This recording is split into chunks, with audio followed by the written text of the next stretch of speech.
The big showcase, though, in character creation is the first big optional thing here, which is mutations.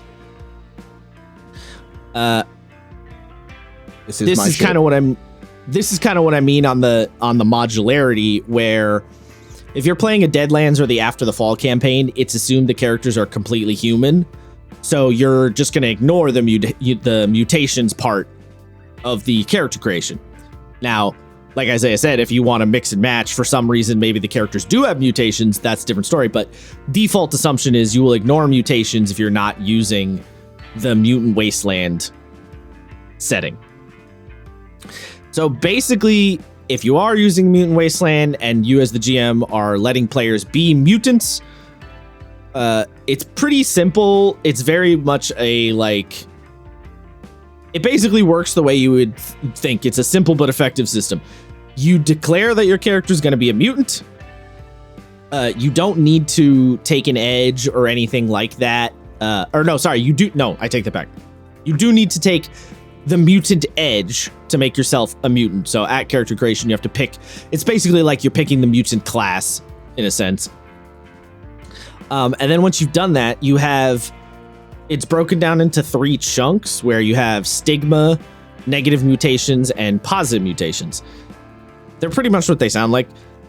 The stigmas are physical characteristics. I was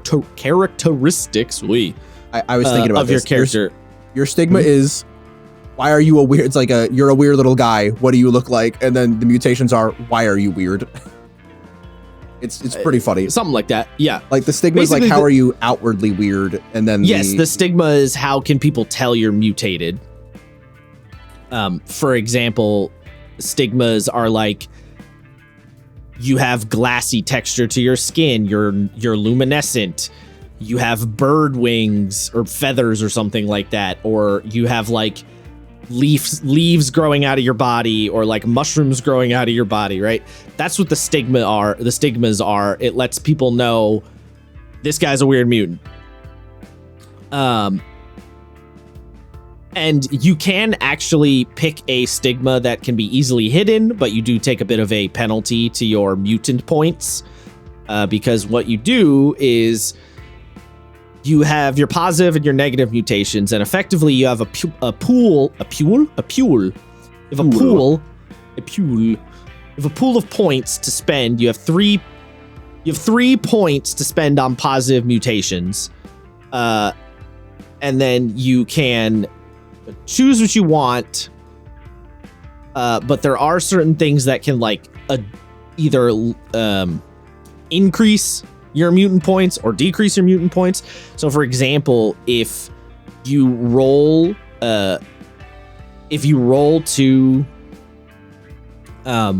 mutations from the same category, because they're broken up into categories, that will reduce how many points you have, because essentially you're kind of weighting your luck towards a specific kind of mutation, because the default way you do it is just roll die, see what happens.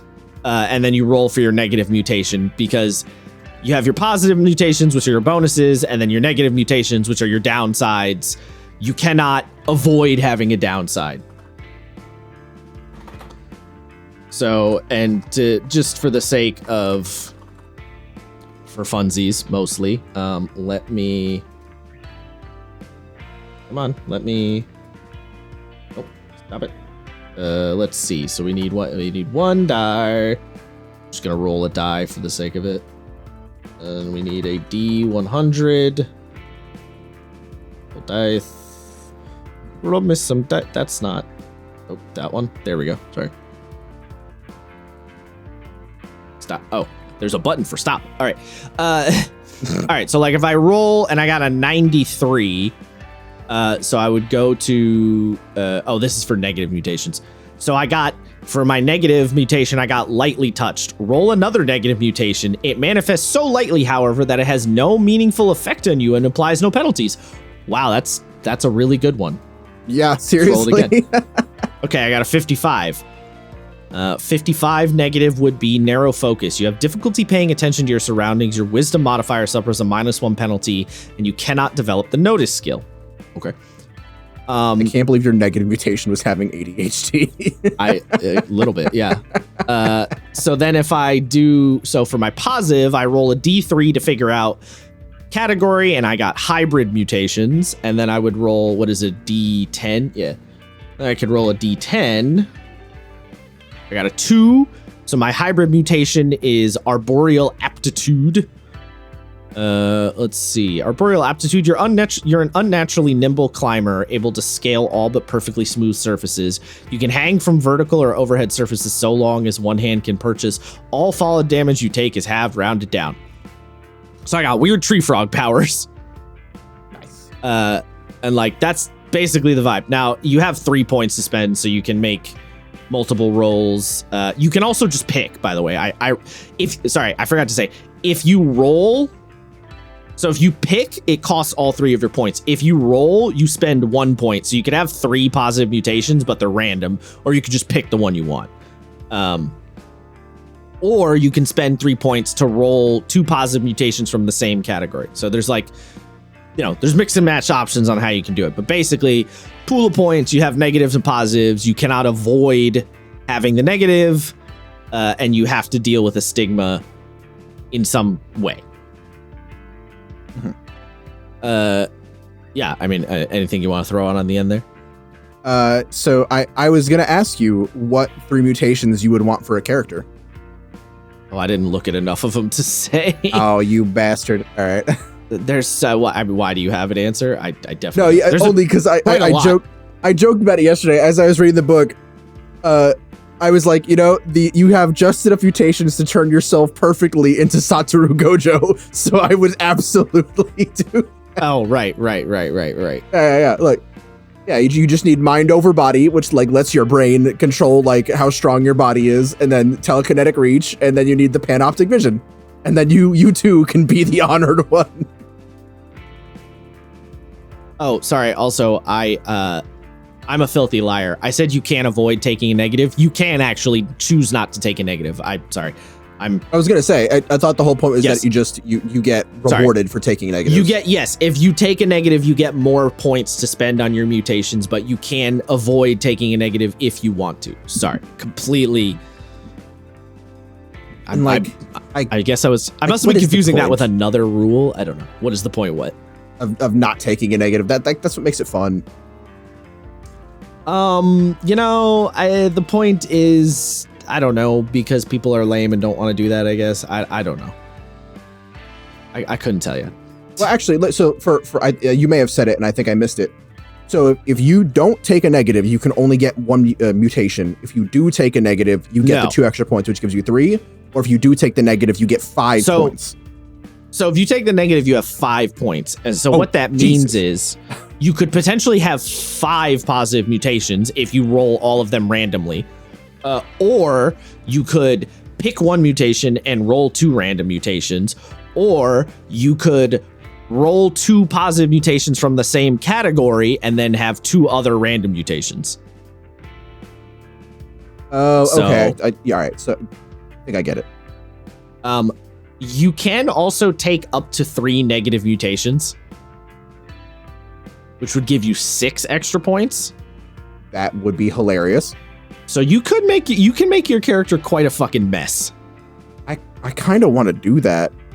Yeah, like, because if you took 3 negative mutations, you would put yourself at 6 total points, which means you could potentially roll 6 random positive mutations.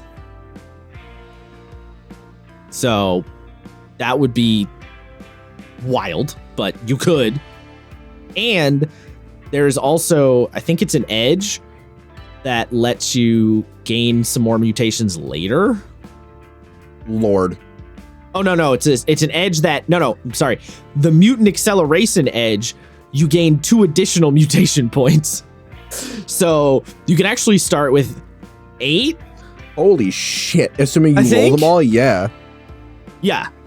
I don't think anyone ever would, because that's kind of a lot. but I think, you hypothetically could. Be unstoppable. Something like that. That or you're just a blob of gross. Like, or you're a blob of gross, yeah. You can just get really fucked on it. It's like, yeah, you know, you got thermal vision, all right, that's cool, and you got echolocation, okay, that's cool, but like none of them actually do a lot. Or you could be Satoru Gojo. There's like,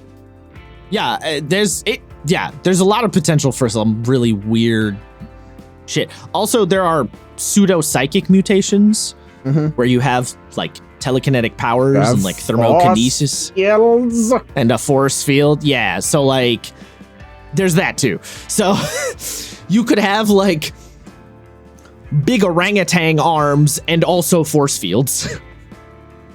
Do with that what you will, I guess. Just turn yourself into a fucking Jokero from 40K. I don't know what that is, but sure. The orangutan techno monkeys. I have not seen that, but sounds about right. I love them so much. All right.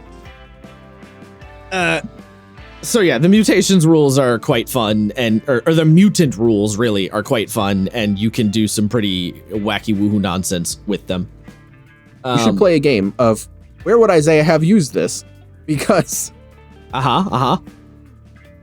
the rules for Hellscapes, and one of the reasons why I took the rules from Hellscapes is because you have two like subspecies or sub races of human called bestials and mutants.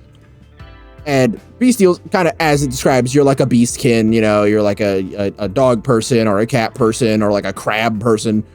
And then there's the mutants where you're like an X-Men, which is pretty much closer to this.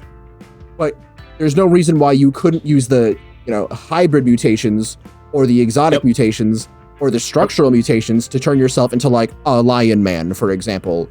Or as what we had in our party, a like bird person who's like a pseudo phoenix person, a shark guy, and a bat chick, plus a Ant's character, the cryokinetic gremlin, the cryokinetic tinkerer gremlin. So yeah, you could just do all those things that I needed several different things for and a lot of jerry rigging. You could have just done at the one system. Side note, in the back half of this book, there's also foci to let you play beast folk. Yeah, wonderful. Yeah, if you go to the Creatures of the Waste chapter, and then you get to the Beast Folk bit, there's also Beast Folk origin foci that let you play Beast Folk. So wonderful. Yeah. But you can. So yeah, you can also do both too, right? Because the mutation is an edge, right? So you can pick a mutant edge and then pick a beastkin foci and be a combination of the two. So like you could be a wolf man with like telekinetic powers. So yeah. Yep. Yep. Don't mind me, I'm just molding. No, it's yeah. I knew you would.